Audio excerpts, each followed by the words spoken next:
नमस्कार, मैं हूं आपका रवि रंजन। आज मैं बात करूंगा पर्यावरण पे। आज बात करूंगा उन पशु पक्षियों पे जिनका संरक्षण बहुत ज़रूरी है।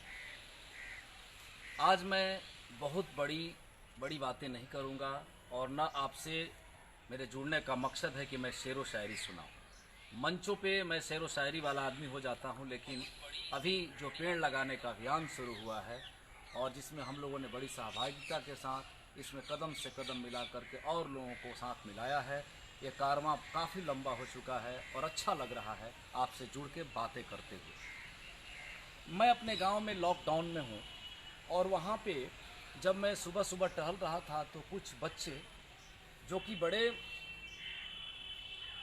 शान के साथ, बड़े उत्साह के साथ टहल रहे थे और आम का दिन है तो आम बिनने में मशगूल थे। मैं आपको ये वाकया इसलिए सुना रहा हूँ कि इससे मैंने सीखा और आपको भी सीखना चाहिए। बच्चे काफ़ी आनंद के साथ थे और उनके आनंद की कोई सीमा नहीं थी, बड़े खुश थे। आम उनको प्राप्त हुआ था, कोई खा रहा था, कोई चुरा रहा था, कोई छिपा रहा था, सब अपने बाल कीड़ा में व्यस्त थे। और बचपन होता भी ऐसा सुहावना है कि उसके अंदर सावन की झटा भी आए तो उस आनंद को तौल नहीं सकती है, उसका कोई उपमा नहीं है। तो मैं चाहता हूँ दुनिया का सब आनंद एक तरफ, बचपन का आनंद एक तरफ होता है।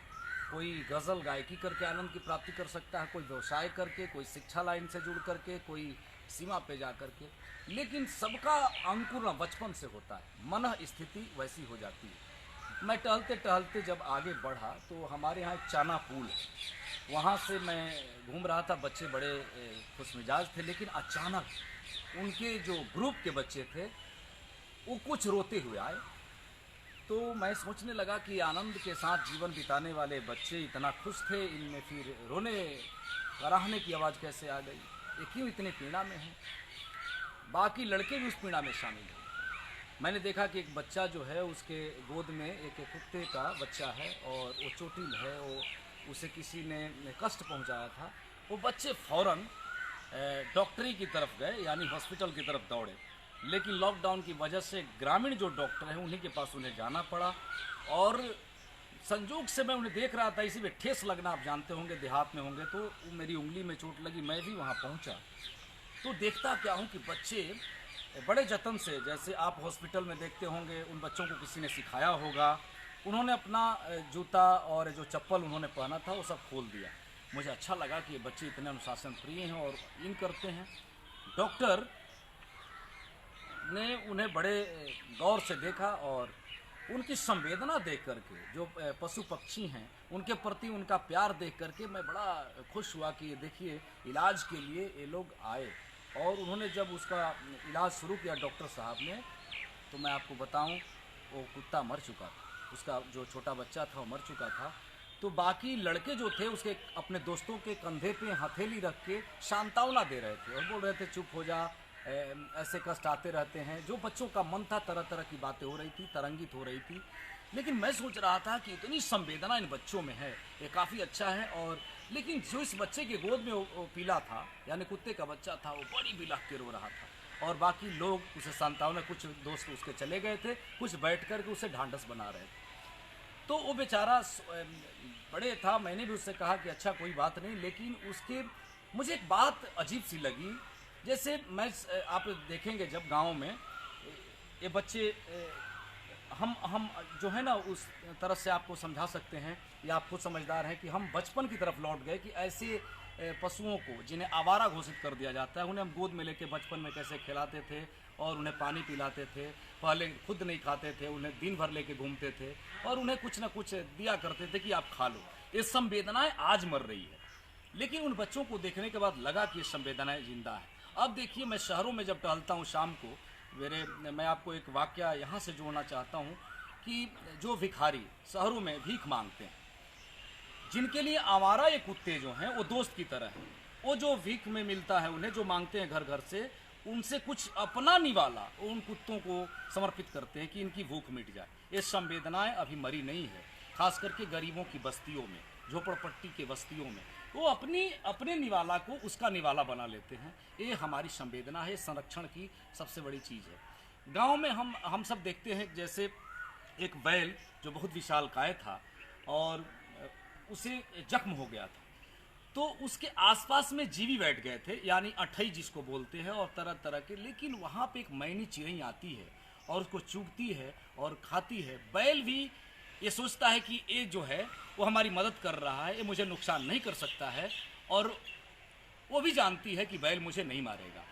दोनों एक दूसरे के पूरक है, दोनों एक दूसरे के सुख और आनंद के पर्याय बन चुके हैं, दोनों एक दूसरे के संवेदनाओं से जुड़ चुके हैं। यानी ऐसी संवेदनाएं जीवित रहनी चाहिए। आजकल के दौर में क्या होता है कि हम सब देख रहे हैं कि जो बच्चे हैं लैपटॉप चला रहे हैं, मोबाइल चला रहे हैं, उन्हें ये पता नहीं है कि चूहा को छूने का स्पर्श का सुख क्या होता है, कछुआ को छूने का सुख क्या होता है, कोंकड़ा को छूने का सुख क्या होता है, तोता को स्पर्श करने का सुख क्या होता है, गिलहरी को छूने का सुख क्या होता है।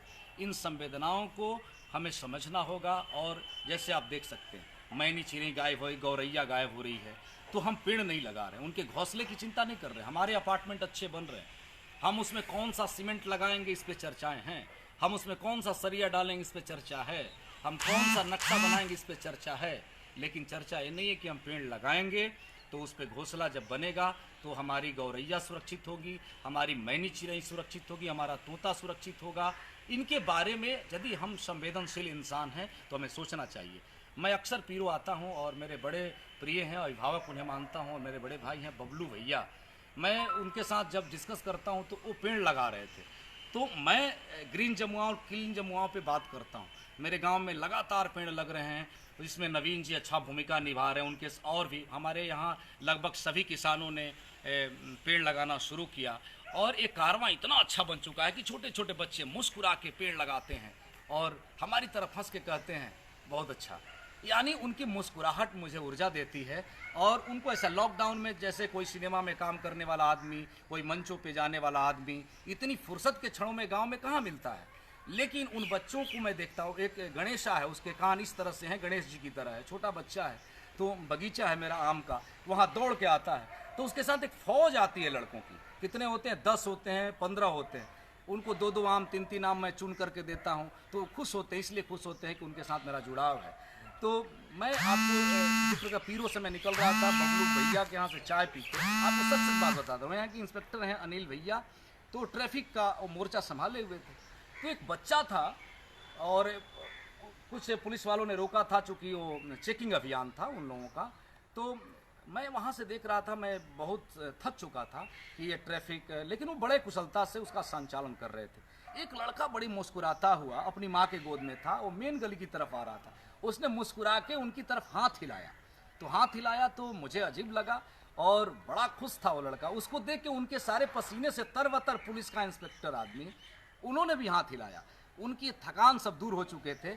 हमने वहाँ से सीखा कि एक मुस्कुराहट के बदले हमारी सारी थकान दूर हो सकती है। आप कभी स्टूडियो में गए होंगे, हर कोई सेल्फी लेता है, फ़ोटो खिंचवाता है, तो सामने वाला जो मोबाइल पे फ़ोटो खींचता है या कैमरे से खींचता है, बोलता है यार थोड़ा स्माइल हो जाओ। एक पासपोर्ट, एक पोस्टकार्ड साइज फोटो में की मुस्कुराहट से हमारा जीवन आनंदमय हो सकता है। यानी हमने शानदार मुस्कुराया तो शानदार तस्वीर आई। तो आप इस फोटो खींचने वाले से सीख सकते हैं कि एक मुस्कुराहट से हमारी थकान दूर हो सकती है। तो हमें मुस्कुराने का तरीका है कि हम उन पशुओं के प्रति दया दिखलाएं जिन्हें हमने छोड़ दिया है दूसरे के भरोसे। कौन करेगा उनके लिए? यानी ईश्वर ने, प्रकृति ने हमें भी बनाया है, तो हमारे साथ हजारों पशु पक्षियों को बनाया है। किसके भरोसे? इसलिए कि हम हैं। इसके लिए मैं आपको बताऊं, भगवान श्री कृष्ण जब बांसुरी बजाते हैं तो उनके साथ गैया चली आती है, नंदिनी चली आती है। उनका जुड़ाव था, ये तरंगित आनंद का विषय था। यदि वो मोहब्बत नहीं करते तो शायद वो इतने अच्छे भगवान नहीं होते जितना प्रेम का भगवान उन्हें कहा जाता है। मर्यादा पुरुषोत्तम प्रभु श्री राम हैं, तो एक तरफ प्रेम के भगवान श्री कृष्ण हैं। तो एक पोस्टकार्ड साइज फोटो के मुस्कुराने से हमारी तस्वीर अच्छी हो सकती है। कैमरा हमें एक क्लिक के माध्यम से मुस्कुराता हुआ चेहरा खींच सकता है। तो यदि हम पेड़ लगा करके और मुस्कुराहटपूर्ण कार्य करने के लिए यदि पक्षियों के प्रति अपनी भावना रखेंगे, अपने छत के ऊपर यदि हम चावल के कुछ दाने डाल दें, यदि हम पानी उन्हें गर्मी में पीने के लिए थोड़ी सी व्यवस्था कर दें। मैं बताऊं, 200-300 हाड़ी आप समझते होंगे, मिट्टी का घड़ा की आकार का, जो शादी विवाह में ज़्यादा प्रयोग होता है, वो हमारे यहाँ बड़े देहातों में रखा जाता है। मैंने उन सबको ले जाकर के अपने बगीचे में गाड़ दिया। आपको ताजुब होगा, उसमें आते थे जो पक्षी बसेरा लेते थे, जो जिन्होंने घोंसला बनाया था, उनकी संख्या बड़ी कम थी। लेकिन जैसे ही मैंने पानी पीने की व्यवस्था कराई और वो फल चख करके पानी जब पीते थे तो मैं मुस्कुराता था। उस सेल्फी को मैं डालूंगा तो आपको ज़्यादा आनंद आएगा, क्योंकि कृत्रिम हंसी से इंसान ढोंग कर सकता है, लेकिन प्रकृति के साथ जब वो मुस्कुराता है तो बहुत अच्छा लगता है। मैं आपको बता दूं, एक कार्यक्रम में मैं गया था सतना। वहाँ पे हमारे एक चाचा हैं रिश्ते में, वो हरेश्वर राय, बड़े अच्छे कविता लिखते हैं, अंग्रेजी के प्रोफेसर हैं। तो मैं बड़ा खुश होता हूँ और उनसे जब मिलता हूँ तो उनके काव्य धाराएँ बड़ी अच्छी हैं। भोजपुरी में रचना उनकी शानदार है, हिंदी बहुत अच्छा लिखते हैं, अंग्रेजी शानदार बोलते हैं। तो मैं वहाँ से, उन्होंने जब मुझे ट्रेन पकड़ाई और मैं आ रहा था अपने आरा के लिए, तो उसके पहले की घटना का मैं जिक्र करना चाहता हूँ आपसे। बता रहा हूँ आपको, एक आदमी इलाज करा के हॉस्पिटल से आ रहा था। किस चीज़ का? तो वो उसके हाथ में गिलहरी का बच्चा था। गिलहरी, आप देखते हैं गिलहरी के शरीर पे जो धारियाँ होती हैं ना, वो धारियाँ क्यों होती है? वो सब कोई पुल बना रहा था, बानर भालू रीछ सब बना रहे थे, प्रभु श्री राम की कृपा से सब जय श्री राम लिख करके डाल रहे थे जिस पत्थर को नहीं डूब रहा था। तो गिलहरी भी छोटे छोटे कंकड़ को लेके उस समुद्र में डाल रहा था। लोगों ने कहा तुम्हारे डालने से क्या होता है? हमारे यहाँ भोजपुरी में ये लोक कथा है।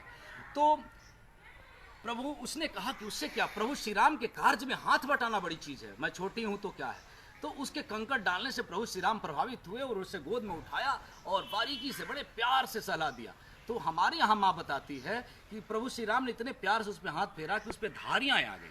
तो गिलहरी के ऊपर जो धारियाँ होती हैं वो प्रभु श्री राम का दिया हुआ है। ये पशु पक्षियों के प्रति हमारी उदारता है, उनको प्रेम करने का जो अपनापन है। तो मैं देख रहा था वो दोनों दंपति थे, बेचारे बड़े दया भाव से ले रहे थे और मूंगफली खिला रहे थे उसे। मैं देखा, बड़ा कौतूहल में था, तो मैं थोड़ा उनको प्रणाम किया और रुक गया। रुकने के बाद मैंने पूछा कि अच्छा ऐसा बताइए, उस समय उन्होंने कहा कि हम लोग क्लिनिक से आ रहे हैं, ये बीमार थे मेरे हस्बैंड जो हैं। तो उन्होंने कहा कि बहुत अच्छी बात है। तो मैं देख रहा हूँ कि आप गिलहरी को इतने जतन से मूंगफली खिला रहे हैं, आप तो बड़े प्रिय हैं। मूंगफली आपके शरीर पे उछल उछल करके बहुत कष्ट में भी है, इसको थोड़ा जख्म भी है, लेकिन ये आपके प्यार से, आपके मनुहार से आनंद के क्षण की अभिव्यक्ति कर रहा है और ये कूद रहा है और आप बड़े आनंद के साथ हैं। लेकिन आपके चेहरे पे मुस्कुराहट इसलिए नहीं है कि शायद आप इसे और खुशनुमा देखना चाहते हैं और अच्छे से देखना चाहते हैं। उन्होंने कहा देखिए बात ऐसी है, आप लोग भी गौर कीजिएगा कि वो व्यक्ति जो था वो खुद डॉक्टर था और अपने मित्र एक क्लिनिक में वो इलाज करने में, मैं इस रहस्य को खोलूँगा, तो हॉस्पिटल से लौट रहे थे तो उन्होंने अपनी कहानी सुनाई। तो मुझे बहुत अच्छा लगा कि ये वाकई सच्ची बात है। उन्होंने कहा कि मेरी पत्नी जो है वो बीमार थी और मैं इन्हें इलाज करने के लिए ले गया था हॉस्पिटल में। तो जब हॉस्पिटल में इलाज चल रहा था तो 7-8 दिन से ये हॉस्पिटल में थी और बिल्कुल ठीक हो गई। लेकिन मुझे इस बात का डर था कि बिल हॉस्पिटल का कितना आएगा। इस बात से उनके पति डरे हुए थे, जिन्होंने मुझे बताया, बोला कि पत्नी 7-8 दिन से बेड पे है, इतना बिल आ जाएगा, क्या होगा। अचानक क्या हुआ कि वो जो डॉक्टर जिन्होंने इलाज किया था वो हॉस्पिटल में टहलते टहलते आया और उन्होंने एकदम से देखा, जिस दिन से वो इलाज कर रहे थे उसी दिन से पहचान लिया था। वो बड़े अनुराग के साथ उनका इलाज कर रहे थे। लेकिन इस रहस्य से पर्दा तब उठा जब आगे की कहानी मैं आपको बताऊंगा। तो क्या हुआ कि इलाज करने के बाद जब डिस्चार्ज हुआ हॉस्पिटल से ये दोनों दंपति, तो उन्होंने काउंटर से जो व्हील पे होता है वो उस व्यक्ति के पास गया, उस डॉक्टर साहब के पास गया जो इलाज कर रहे थे। तो उन्होंने पर्ची पे लिख दिया कि 1 गिलास दूध के बदले इनके सारे इलाज के खर्चे को समाप्त किया जाता है, माने नहीं लिया जाना चाहिए, नहीं लेना है। उन्होंने घोषणा कर दी। तो वो लिफाफा लेकर के उन लोगों को लगा कि इसमें भारी भरकम बिल होगा, घर पे गए। लेकिन जब देखा, अचानक से उस लिफाफे को खोला, वो बता रहे थे, तो देखा तो लिखा हुआ था 1 गिलास दूध के बदले मैंने इलाज का खर्चा लेना स्वीकार नहीं किया। ये चौंके और तेजी से हॉस्पिटल गए तो ये बिल अपना लेकर के पैसे गए थे कि भाई डॉक्टर को देना, इलाज कोई फ्री में थोड़े करेगा, ये क्या बिल है, 1 गिलास दूध बिल थोड़े हो सकता है 7-8 दिन के इलाज का। तो उन्होंने मैनेजमेंट से कहा कि मुझे डॉक्टर साहब से मिलना है। बोले कि ऐसा है कि डॉक्टर साहब ऊपर हैं, आप बिल के मामले में उन्हीं से बात कर सकते हैं। तो ये लोग जाने वाले थे कि वो सीढ़ी से नीचे उतर करके आए और उन्होंने कहा कि हाँ हाँ बोलिए। तो उन्होंने कहा कि डॉक्टर साहब, आपने 7-8 दिनों से इलाज किया और आप लिफाफा हम लोगों ने खोला तो हम लोगों के मन में था कि इलाज का जो पैसा आएगा वो हम लोग चुकता करेंगे, लेकिन ये तो ऐसी बात लिखी हुई है इस पे, 1 गिलास दूध के लिए आपका सब बिल माफ़ किया जाता है, ये क्या है? उन्होंने कहा कि एक कूड़ा बीनने वाला आदमी आपके मोहल्ले से गुजर रहा था, छोटा सा बच्चा था, उसकी अवस्था बड़ी 11 या 10 बरस की होगी, 10-11 वर्ष का वो लड़का था। वो कूड़ा बीनता था और उसके बदले में उसे जो मिलता था। अचानक उसे बहुत भूख लगी होगी, बहुत प्यास था, वो बड़ा उतावला था, बेचैन था, गर्मी के दिन थे। दरवाज़ा खुलवाने के बाद उसने देखा कि ये धनी बनी लोग हैं और बड़े रिच फैमिली है, तो उन्होंने डर के मारे कह दिया नहीं, 1 गिलास पानी केवल चाहिए। लेकिन उस महिला ने भांप लिया कि नहीं, ये आदमी छोटा बच्चा जो है भूखा है, इसे भूख जरूर लगी है। तो उन्होंने कहा कि अच्छा बेटा तुम पानी भी पी लो, लेकिन 1 गिलास बड़े गिलास में उन्होंने दूध लाया और दूध पिला दिया। दूध पी लेने के बाद उस लड़के में स्फूर्ति आ गई और उसने कहा कि इस नेकी का बदला मैं कैसे चुकाऊं। तो उस महिला ने जवाब दिया कि मेरे माता पिता ने संस्कार दिया है कि किसी को करुणा का भाव रखो, किसी के प्रति दया करो, एहसान करो, तो बदले में रिटर्निंग क्या होगी इसकी चिंता मत करो, इसलिए मैं तुमसे क्या लूँगी, ऐसा कुछ नहीं है बेटे, तुम जीवन में आगे बढ़ो, ऐसा आशीर्वाद देकर के आपने विदा किया था। तो इस महिला ने चौंक के कहा, आप इस घटना को कैसे जानते हैं? उन्होंने कहा कोई लड़का और नहीं, वो मैं डॉक्टर वही हूँ जो मैं डॉक्टर बना और आज उसी 1 गिलास दूध के प्रति मैं अपनी निष्ठा व्यक्त कर रहा हूँ। तो आपको मैं बता देता हूँ, यदि आपने किसी का उपकार किया है, दया भाव किया है, तो ये व्यर्थ नहीं जाता, ईश्वर उसे रिटर्न करता है।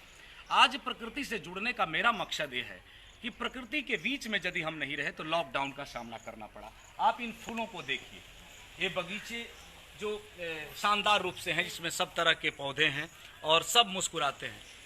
हमने क्या किया, बस बरसात आई और पौधे को डाल दिया और इस जब शानदार रूप में आए, अपनी जवानी पे आए, तो किसी ने खिलना शुरू कर दिया, किसी ने फलना शुरू कर दिया और हमें देना ही देना शुरू कर दिया। इंसान धोखा दे सकता है, प्रकृति से जितना आप जुड़ेंगे, आप गुलाब लगाएंगे तो धोखा नहीं देगा, वो जरूर आपको फूल देगा, वो सुगंध देगा। आप अमरूद लगाएंगे तो आपको फल के रूप में वो रिटर्न देगा कि नहीं, मैं प्रकृति ने मुझे ऐसा देना सिखाया है, ये मेरा संस्कार है। आम आप देखेंगे तो आम आपको देना सिखाएगा, वो फलेगा।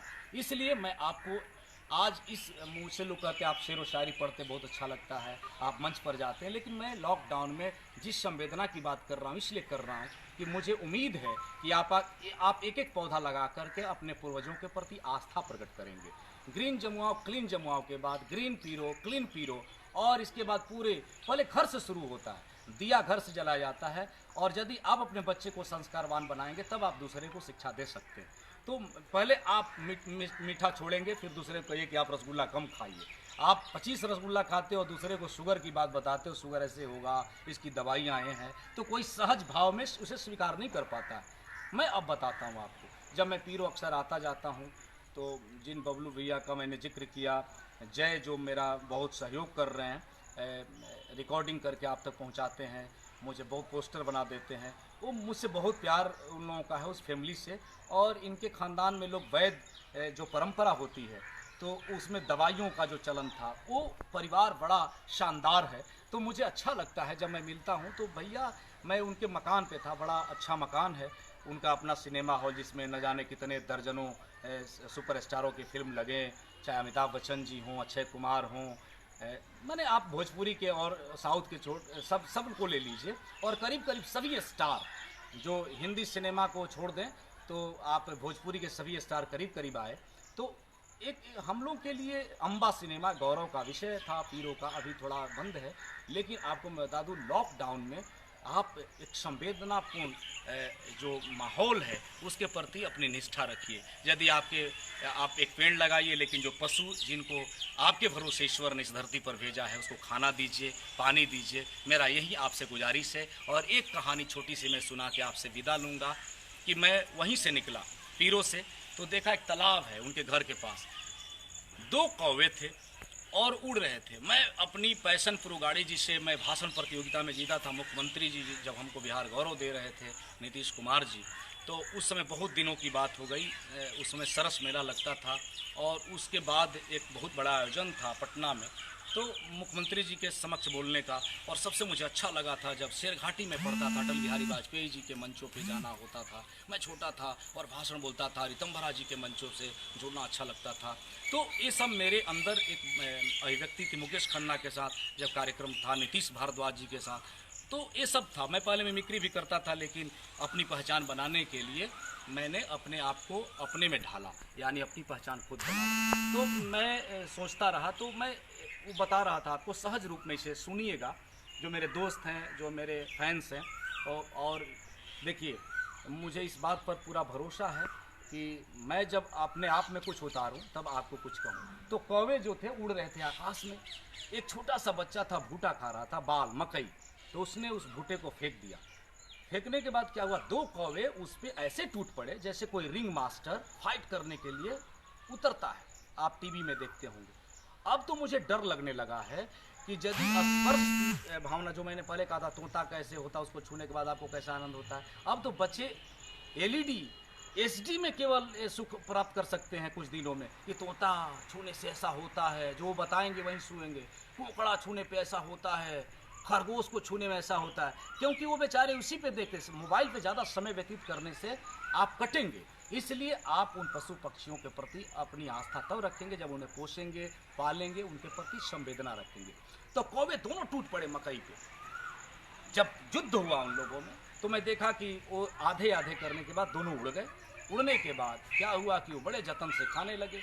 इसी बीच में एक कौवा का ध्यान भटकता है और वो देखता है कि एक मांस का लोथड़ा गिरा हुआ था, और वो मकई खाना छोड़ करके वो खा चुका होगा, और उसने वो अपनी उसकी डांटी गिराई, और एक कौवा बड़े जतन से भी खा रहा था, बड़े आनंद के साथ। उसको धोखा देते उसने मांस के टुकड़े को उठाया और उड़ चला।